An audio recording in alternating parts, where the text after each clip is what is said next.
माननीय पीयूष हाजरिका डांगरिया मंत्री तेखेतलोকে श्रीमती तुलिका गगৈ সকলোকে এটা হাত চাপাৰ বাবে আমাৰ সন্মানীয় সমূহ কৰাৰ বাবে আমাৰ কৃতাৰ্থ কৰাৰ বাবে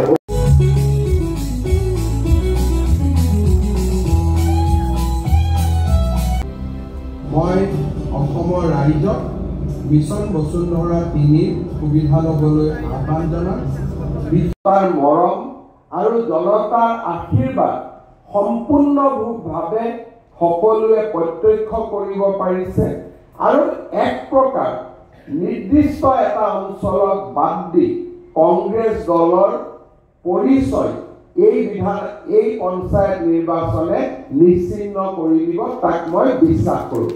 মাত্ৰ কেইখনমান জিলা আৰু এটা বিশেষ যি আৱেষ্টনী সেই আৱেষ্টনীৰ পৰা কংগ্ৰেছ দল ওলাই আহিব নোৱাৰে আৰু কংগ্ৰেছ দলক আমি এক প্ৰকাৰ ক'ব গ'লে এই নিৰ্বাচনত সম্পূৰ্ণৰূপে পৰাজিত কৰিব পাৰিম। যোৱা এসপ্তাহৰ নিৰ্বাচনী প্ৰচাৰ অভিযানত ৰাইজৰ মাজত গৈ মোৰ সেয়া অভিজ্ঞতা আৰু মই বিশ্বাস কৰোঁ যে এই নিৰ্বাচনৰ ফলাফলে ছেপ্টেম্বৰ মাহৰ বিটিচি নিৰ্বাচন আৰু অহা বছৰ মাৰ্চ এপ্ৰিল মাহৰ বিধানসভা নিৰ্বাচনৰো এটা স্পষ্ট পটভূমি নিৰ্মাণ কৰিব আৰু সেই দিশত আমি আগুৱাই গৈ আছোঁ।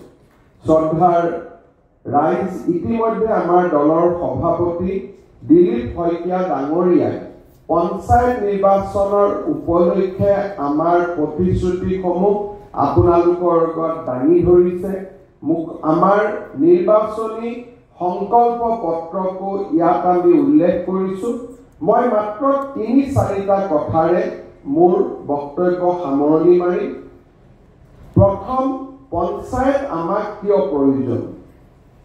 এইবাৰ আমি চিন্তা কৰিছোঁ যে আমাৰ গ্ৰাম্য জীৱনত আমি যিমান ৰাস্তা ঘাট নিৰ্মাণ কৰিছোঁ তাতকৈও ৰাইজৰ অনুৰোধ বা ৰাইজৰ দাবী আৰু বহুত বেছি আছে। ৰাইজে দ্ৰুত গতিত পথ নিৰ্মাণ গাঁৱত হওক তাক বিচাৰে। বান্ধৱীসকল, ভাৰতীয় জনতা পাৰ্টিৰ আমাৰ ৰাজ্যিক সভাপতি সন্মানীয় দিলীপ শইকীয়া ডাঙৰীয়াই মন্ত্ৰী ৰঞ্জিত দাসৰ নেতৃত্বত পঞ্চায়ত নিৰ্বাচনৰ আমাৰ যিখন সংকল্প পত্ৰ ভিজন ডকুমেণ্ট সেইখন নিৰ্মাণ কৰিবলৈ ৰঞ্জিত দাস ডাঙৰীয়াৰ নেতৃত্বত এখন কমিটি গঠন কৰি দিছিলে। সেই কমিটিখনে ৰাইজৰ পৰামৰ্শ বিচাৰিছিলে। প্ৰায় ৩৫,০০০তকৈও অধিক আমালৈ পৰামৰ্শ আহিছিলে আৰু আমাৰ কাৰ্যকৰ্তাসকলেও এই সংকল্প পত্ৰখনৰ ওপৰত তেওঁলোকৰ ইনপুট কমিটিলৈ আগবঢ়াইছিলে। এই গোটেইবোৰ পৰ্যালোচনা কৰি সংকল্প পত্ৰখন প্ৰস্তুত কৰা হৈছিলে। আজি আমাৰ সৌভাগ্য হ'ল যে আমি আজি সেই সংকল্প পত্ৰখন আপোনালোকৰ সন্মুখত অসমবাসী ৰাইজলৈ সমৰ্পণ বা অসমবাসী ৰাইজলৈ আগবঢ়াবলৈ সক্ষম হ'লোঁ। এই সংকল্প পত্ৰখনৰ জৰিয়তে আমি কেইটামান স্পষ্ট প্ৰতিশ্ৰুতি অসমৰ ৰাইজলৈ আগবঢ়াব বিচাৰিছোঁ। অসমৰ গ্ৰাম্যাঞ্চলৰ ৰাস্তা ঘাটসমূহক আমি দ্ৰুত গতিত বিকাশৰ পথলৈ লৈ যাম। ৰাজ্যৰ ৰাজহুৱা খণ্ডৰ শিক্ষানুষ্ঠানসমূহক আমি শক্তিশালী কৰিম। প্ৰতিখন হাইস্কুল আৰু উচ্চতৰ মাধ্যমিক বিদ্যালয়লৈ পৰ্যায়ক্ৰমে আমি ৮ কোটি টকাকৈ আমি আগবঢ়াম যাতে সেই শিক্ষানুষ্ঠানবিলাক শক্তিশালী হ'ব পাৰে। পাকিস্তানৰ কাৰণে শুদ্ধ, ভাৰতৰ কাৰণে অশুদ্ধ। গতিকে ভাৰতে যি শুদ্ধ ক'ব তাক পাকিস্তানে অশুদ্ধ ক'ব, যাক পাকিস্তানে অশুদ্ধ ক'ব তাক ভাৰতে শুদ্ধ ক'ব। সেইকাৰণে আমি কৈছোঁ যে ভাৰত আৰু পাকিস্তানৰ কোনো কথাত মিল নাই। আমি শত্ৰু ৰাষ্ট্ৰ আৰু আমি শত্ৰুৰ দৰে থাকিব লাগিব। কৃষক মুক্তি সংগ্ৰাম সমিতিৰ এজন নেতা গ্ৰেপ্তাৰ হৈছে ভাৰত বিৰোধী মন্তব্যৰ কাৰণে।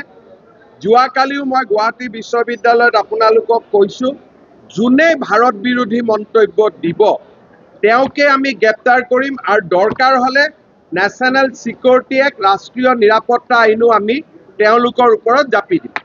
ৰাতিপুৱাও হাজোৰ এজন যুৱকক গ্ৰেপ্তাৰ কৰা হৈছে, যিয়ে এনেকুৱা ধৰণৰ পোষ্ট আহিছে আমি পৰীক্ষা কৰিছোঁ, যিটো পোষ্টে ৰাষ্ট্ৰবিৰোধী বুলি আমি ভাবিছোঁ তেওঁলোকৰ ওপৰতে আমি একশ্যন ল'ম। और ये भी मैं बताना चाहूँगा कि जो डायरेक्टली और इनडायरेक्टली पाकिस्तान को सपोर्ट करेगा उनका ऊपर हम NSA भी लगा देगा। लिंकेज নহয়, এই মানুহবিলাক এটা বিশেষ আদৰ্শৰ দ্বাৰা ইনস্পায়াৰ। তেওঁলোকৰ গোটেই কথাটো কি হয় যে তেওঁলোকে এটা কল্পনা কৰে যে পৃথিৱীখন এনেকুৱা হোৱা উচিত। দে are inspired by A world আইডিঅলজি, যে এনেকুৱা ধৰণে পৃথিৱীখন হ'ব লাগে, শৰীয়তৰ কানুন আহিব লাগে, এনেকুৱা হ'ব লাগে।